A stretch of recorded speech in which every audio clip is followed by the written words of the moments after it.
Political ఇవ్వకూడదు, spiritual వాళ్ళకి ఇవ్వాలా. మీరు ఇదే మాట అన్నారు. చైర్మన్ ఒక హిందూ గురువుకి ఇవ్వండి. Okay okay. ఒక రాజకీయ నాయకుడు ఏం చేస్తాడంటే రాజకీయం చేస్తాడు, దాన్ని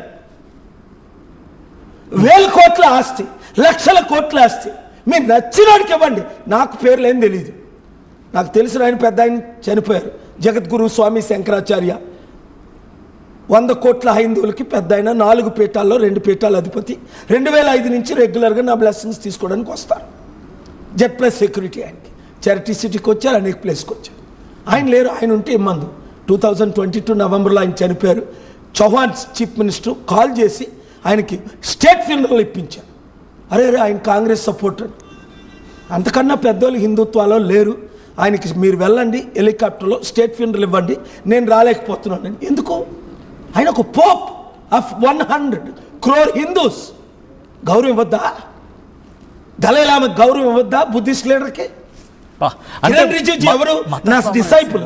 లా మినిస్టర్ పోస్ట్ ఇప్పించడంలో నా పాత్ర ఉంది. మోదీకి number 3 after Amit Shah, number 2 number 4 అనాలా? కానీ మత సామరస్యం ప్రపంచం అంతా నాతో తిరిగాడు ఒక బుద్ధిస్ట్. మీ మాటల్లో మత సామరస్యం అంత వెల్లువిరుస్తున్న సందర్భంలో, ప్రవీణ్కి సంబంధించి మాట్లాడిన సందర్భంలో కాస్త మతాలను అటాచ్ చేస్తున్నారు. ఏదో ఒక మతానికో లేకపోతే ఒక వర్గానికో సంబంధించి వీళ్ళు హత్య చేయించారంటున్నారు. మీ ఇన్వెస్టిగేషన్లో ఏం తెలియంది? నిజంగా ఇది ఒక వర్గానికి చూపించాలా లేకపోతే ఒక వ్యక్తిగా చూడాలా? ఒకవేళ మీ వ్యక్తిగానే చూడాలండి. ఈ happens to be a CEO, పెద్ద కంపెనీకి CEO. అమెరికాలో ఆయన కంపెనీ ఉంది, ఇండియాలో 3 కంపెనీలు ఉన్నాయి. IT కంపెనీకి CEO ఆయన. తప్ప ఒక CEO తాగాలంటే తప్పేటండి? తాగడంలో తప్పుందా? నేను తాగను. వైన్ కొండలో తప్పుందా? భారతదేశంలో తాగే హక్కు ఉంది. పోప్ జాన్ పాల్ వైన్ తాగుతాడండి, నా ముందు తాగరు. వైన్ అంటే ద్రాక్షారసం, ఆ ద్రాక్షారసాన్ని కొందరు వైన్గా మార్చుతారు, ఇంకోరిది. అతీతం ఏం చేసినా తప్పు. ఇప్పుడు ఈ పనికిమాల మందులన్నీ అమ్ముతున్నారు, ఈ 60 రూపాయలది 150 రూపాయలకి. ఈ రాజకీయ నాయకులు ఒకడు 36,000 కోట్లు, ఈ 40. అవి తప్పు. మోసం చేయడం తప్పు. డేంజరస్ డ్రింకింగ్ ఇస్ తప్పు. ఏదో ఆయన వైన్ కొనుక్కున్నాడు, వైన్ తాపాడు, ద్రాక్షారసం కొనుక్కున్నాడు. ఆయన ఒక తాబోతుగా చిత్రీకరించి మీరు ఏం చేయాలని ఇంకా మీరు రెచ్చగొడుతున్నారు. చంద్రబాబు నాయుడు గారు నా మాటలు మీరు వింటే ఇప్పుడైనా మీరు చరిత్ర హీరో. ఈరోజు మీ బర్త్డే అట. I wish you happy birthday అండి చంద్రబాబు నాయుడు గారు. God bless you, give you many more healthy happy years. But condition, come out of politics. ఎందుకు 75 సంవత్సరాలు మీకు పాలిటిక్స్ అవసరమా? నెత్తి నోరు కొట్టుకోవడం అవసరమా? ఇంత చెడ్డ పేరు మీకు అవసరమా? ఒక్క ప్రవీణ్ పగడాల విషయంలో మీరు ఎస్పీతో 45 నిమిషాలు మాట్లాడారు. నేను వండర్ అవుతున్నాను, ఏం మాట్లాడారు? ఎందుకు అంటే మీ మీద కూడా ఒత్తిడి వచ్చి మీరు మాట్లాడారా? లేదా న్యాయం చేయమని మీరు మాట్లాడారా? మరి న్యాయం అయితే జరగలేదే. కనీసం ఇన్వెస్టిగేషన్లో ఇది హత్య అని యాంగిల్లో కూడా మేము ఇన్వెస్టిగేషన్ చేస్తున్నామని ఈ 100 మంది లీడర్స్ ప్రూఫ్స్ ఉన్న వాళ్ళందరినీ పిలాలి కదా, మీరు పోలీసులు పంపాలి కదా. ఇది రిలేటెడ్ టు 200 కంట్రీస్ కదా. డొనాల్డ్ ట్రంప్ ఒక ప్రెసిడెంట్గా మాట్లాడాడు అంటే అర్థమేంటి? ఒక ప్రైమ్ మినిస్టర్ మోదీతో ఈ విషయం డిస్కషన్ జరిగిందంటే అర్థమేంటి? కేపాల్ అంటాడు. నేను వచ్చినంత వరకు కనీసం పోస్ట్ మార్టం అయినా చేశారు మీరు? 24 గంటలు కాదు, 36 గంటలు మీరు పోస్ట్ మార్టం అయినా చేశారా? ఏం దాచుకుంటున్నారు? పోస్ట్ మార్టం ఎందుకు చేయలేదు? వెంటనే FIR ఎందుకు చేయలేదు? డెడ్ బాడీ చూసిన నిమిషాల్లో FIR చేయాలి సస్పీషియస్ అని. మా అన్నయ్యని చంపించేటప్పుడు వెంటనే FIR చేశారే, 2-3 రోజులు ఆగలేదే. అదే అంటే ఈ ప్రశ్నలకి మీరు ఎందుకు ఒక వీడియో రిలీజ్ చేయండి. ఉంటే మీ దగ్గర ఏమున్నాయో మీకు తెలుసు, దేవుడికి తెలుసు. ఇది హత్య యాక్సిడెంటా మీకు తెలుసు, దేవుడికి తెలుసు. చేసిన వాళ్ళకి తెలుసు, చూసిన వాళ్ళకి తెలుసు. మోటో ఏంటి అంటే మీరు హత్య అంటున్నారు కాబట్టి మోటో ఆయన నోరు మూయించడమే. ఆయన అలాంటి డిబేట్ నాకంటే ఒక 1000 రెట్లు బెటర్ అనలేమో. నాకు ఆయనకున్న నాలెడ్జ్ లేదు. హిందూ శాస్త్రాల్లో నాలెడ్జ్, ఇస్లాం నాలెడ్జ్, బిబ్లికల్ నాలెడ్జ్. నేను ప్రపంచ శాంతి దూతగా బిజీగా ఉన్నాను. 44 ఇయర్స్, 2200 మీటింగ్స్, 155 కంట్రీస్. ఎక్కడ యుద్ధం అయితే అక్కడే, ఎక్కడ ఎర్త్క్వేక్ అయితే అక్కడే, ఎక్కడ ప్రజలు. అది Gujarat earthquake 25 years back, Pakistani earthquake 2005 ముషారఫ్తో, ఎర్త్క్వేక్ ఫండింగ్ ఇవ్వడమా, ఇరాన్ బాంబ్ ఎర్త్క్వేక్ 2004, ఎప్పుడు నేను ఎక్కడ ప్రాబ్లం ఉంటే అక్కడ, అంతవరకు ఎందుకు మన ఇండియాలో ఒక మంచి మాట కామారెడ్డి రైతులకి మీరు busy వేల ఉన్నారని కోట్లు చెప్పి. బిజీ పోతుంటే నేను న్యాయం చేశాను, కోర్టుకెళ్ళి భూములన్నీ కాపాడాను. దేశంలో 65% రైతులు హంగర్ స్ట్రైక్ చేస్తుంటే మోదీ పట్టించుకోకపోతే నేను వెళ్ళి ఆ రాకెట్ టికెట్ వీళ్ళందరినీ కలిసి లక్షల మంది, అక్కడ దాదాపు ఒక 5 లక్షలు ఉంటారు. నేనున్న హోటల్కి శివాజీ అని ఒక యాక్టర్ ఉంటాడు, ఆయన ఉంటుండగే అక్కడ ఫార్మర్ మినిస్టర్ పురుషోత్తం రూపాల హోటల్కి వచ్చి ఏంటి మీ సమస్యలు అంటే, ఈ 3 బిల్లులు పార్లమెంట్లో నుంచి తీసుకోండి లేదా నేను ధర్నా చేస్తాను అన్నాను. 3 బిల్లులు తీసుకున్నారు. సో నేను రైతుల కొరకు, నిరుద్యోగుల కొరకు స్టీల్ ప్లాంట్ అందరూ అమ్మేస్తుంటే అమ్మకాన్ని ఆపాను. ఆంధ్రప్రదేశ్కి ప్రత్యేక హోదా వస్తే లక్షల కోట్లు వస్తాయి, ఉద్యోగాలు వస్తాయి, 100 కంపెనీలు వస్తాయని కోర్టుకెళ్ళి ఆర్గ్యూ చేసి ఇప్పటికీ చంద్రబాబు నాయుడు జగన్ మాత్రం కనీసం కౌంటర్ ఫైల్ చేయాలి.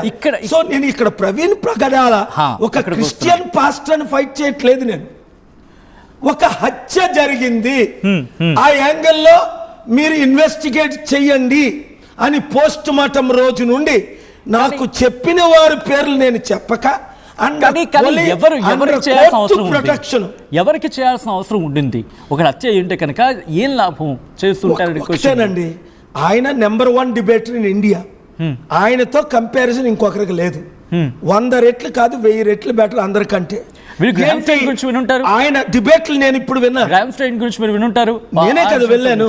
1999లో గ్రామ్ స్ట్రైన్స్ ని 2 కొడుకుల్ని సజీవ దహనం చేస్తే నా శాంతి సభ అవుతుంటే నా హెలికాప్టర్లో నేను అక్కడ బడపదలో చేరి ల్యాండ్ అయ్యి కలెక్టర్ పర్మిషన్ ఇవ్వకపోతే నువ్వెవడరా నన్ను సస్పెండ్ చేయించి కలెక్టర్ని దారాసింగ్ని అరెస్ట్ చేయించి వాజ్పేయి గారితో ఢిల్లీలో కూర్చొని ఆ ఆస్ట్రేలియన్ కుటుంబానికి న్యాయం చేశాను.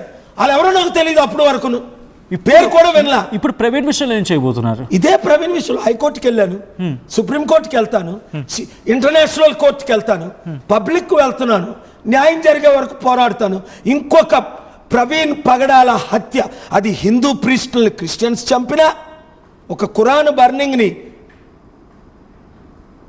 బర్న్ చేస్తుంటే ఒక American pastor Terry Jones 2010 September 11న ఆపేనా లేదా?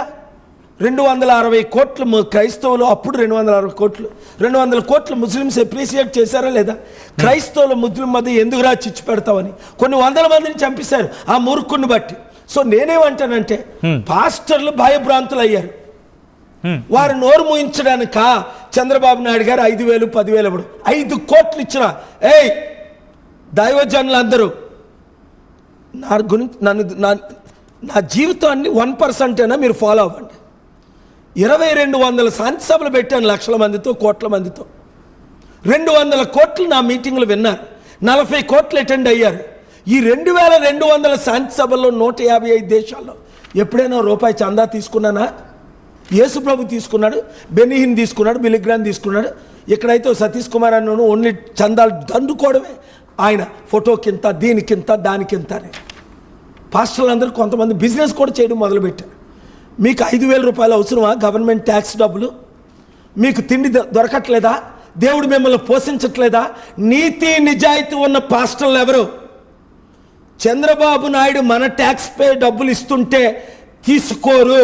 నేను ఇచ్చాను కదా, మీ వితంతులకు నేను సపోర్ట్ చేయలేదా? లక్షల మందికి అనాథులకు సపోర్ట్ చేయలేదా? నేను ఎప్పుడైనా చందా తీసుకున్నానా? అమెరికన్ గవర్నమెంట్ ద్వారా కానీ ఇండియన్ గవర్నమెంట్ ద్వారా రూపాయి తీసుకున్నాను? నేను ఇచ్చాను గవర్నమెంట్స్కి. ఇండియన్ గవర్నమెంట్కి నేను ఇన్వెస్ట్ చేయించాను, ఈ మోదీ గవర్నమెంట్కి నేను ఇన్వెస్ట్ చేయించాను. ఒక ముస్లిం కంట్రీస్ డబ్బులు ఇవ్వనంటే 75 బిలియన్ 6 లక్షల కోట్లు. ఇదే చంద్రబాబు నాయుడు గారి ఎమ్మెల్యేలు ఎంపీలకి, కేసీఆర్ ఎమ్మెల్యేలు ఎంపీలకి, కాంగ్రెస్ ఎమ్మెల్యేలు ఎంపీలకి, హర్ష్ కుమార్ నాయుడు గారిని ఆ కాలంలో లక్షల మంది వితంతువులకు నేను సపోర్ట్ ఇచ్చాను. నా సొంత డబ్బు, నేను సంపాదించిన డబ్బు, అమెరికా ఓడిస్తే కాదు. జార్జ్ బుష్ $1 బిలియన్ ఇస్తానంటే, Iraq president Saddam Hussain $1 billion ఇస్తానంటే తీసుకోవాలా? దేవుడు నన్ను దీవించాడా లేదా? పాల్ గారు చాలా ఎమోషనల్ గా వెళ్తున్నారు. మళ్ళీ మీరు ప్రజాశాంతి పార్టీ మెంబర్షిప్ ఎందుకు తీసుకోమంటున్నానంటే, చారిటీ డబ్బులు ఇండియాలో వాడకూడదు. విదేశీ డబ్బు ఇండియాలో వాడుకో. అంటే మీరు ఒక మాట అన్నది జరిగింది, అమ్ముడుపోయారు కొంతమంది పాస్టర్లు అనే అంశాన్ని సబ్జెక్ట్ దగ్గర ఇక్కడ ఎవరు అమ్ముడుపోయారు, మీ దగ్గర ఉన్న ఆధారాలు ఏంటి, వాళ్ళకి ఏమైనా వార్నింగ్ ఇచ్చే ప్రయత్నం జరిగిందా? అది కేవలం ఎవరైనా ఒక పాస్టర్ పోలీసులా లేకపోతే ఎవరైనా? ఎందుకంటే మీరు అమ్ముడుకుపోవద్దు అంటే ఒక పదాన్ని వాడడం జరిగింది. నేను బైబిల్లో ఏసావు అని ఒక ఆయన ఉన్నాడు. ఒక పూట కూటి కొరకు దేవుడిచ్చిన ఆశీర్వాదాన్ని అమ్ముడుకున్నాడు. అలాగే యేసు ప్రభువుని సిలువేసిన ఇస్కరియోతు యూదా అనే 12 మంది శిష్యుల్లో ఒకడు యేసు ప్రభువునే అమ్మేశాడు. నేను ఎందుకు వార్నింగ్ ఇస్తున్నానంటే ఒక ఫాదర్ ఫిగర్గా వీళ్ళందరికీ నేను అప్పుడు సచిన్ అనిల్ ఏంటి, రాజశేఖర రెడ్డి అల్లుడు ఏంటి, ఈ సతీష్ కుమార్ ఏంటి, ఈ స్టీవెన్ పాల్ ఏంటి, వీళ్ళందరూ నా శాంతి సభలు అటెండ్ అయినోలే. 1981లో లక్షల మంది వచ్చారు నా మీటింగ్ వైజాగ్లో. బట్ అదే నేను ఏమంటున్నానంటే వీళ్ళందరికీ నా దీవెనలు ఉన్నాయి. ఒక ఖమ్మంలో అజయ్ అని ఒక పాస్ట్ గారు ఓపెన్ గట్టిగా మాట్లాడేటట్టు కుర్రోడు యంగ్ ఇమీడియట్గా ఎవడో కేసు పెట్టాడట. అది భార్య పిల్లలు ఆత్మహత్య చేసుకుంటానని పోలీస్ స్టేషన్కి వెళ్తే ఎక్కడ అరెస్ట్ చేశారో చెప్పరు. ఒక ఎస్పీని పిలిపించి ఆఫీస్లో కూర్చోబెట్టి రాత్రి 12 గంటలకు వీడియో ఇచ్చాను. ఇమీడియట్గా నువ్వు రిలీజ్ చేయను. మళ్ళీ మధ్యాహ్నం 12 దాకా రిలీజ్ చేయలేదు. పోలీసులు అంటారు మేము అరెస్ట్ చేయలేదని, కిడ్నాప్ చేసామంటారు. రిలీజ్ చేస్తారా ఆయన్ని? నేను బయలుదేరాలా అన్నా. 12-1 గంటకు అన్నాను, మధ్యాహ్నం 4 గంటలకు ప్రొడ్యూస్ చేశాను. ఎంతమందిని మిస్ చేస్తారు మీరు? అలాగా ఎంతమందిని అరెస్ట్ చేస్తారు? కొంతమంది క్రిస్టియన్లే లేదు ఇది హత్య కాదు ఇది ప్రమాదం అని చెప్పి యాక్సెప్ట్. నేను ఒకటే చెప్పాను, నేను చూసిన వాళ్ళు 3 ఫేస్లే, 3 అది కూడా లైఫ్లో వాళ్ళు ఎప్పుడు మీడియా ఫేస్ చూసి ఉండరు. మీలాంటి ఛానల్లో రావడానికి ఏమైనా 5 మినిట్స్ ఫేమ్ కొరకు చెయ్యొచ్చు. ఇది హత్య కాదు అనడానికి వాడి దగ్గర ఏ రుజువులు ఉన్నాయి? నేను అడిగిన ప్రశ్నకి ఎవడైనా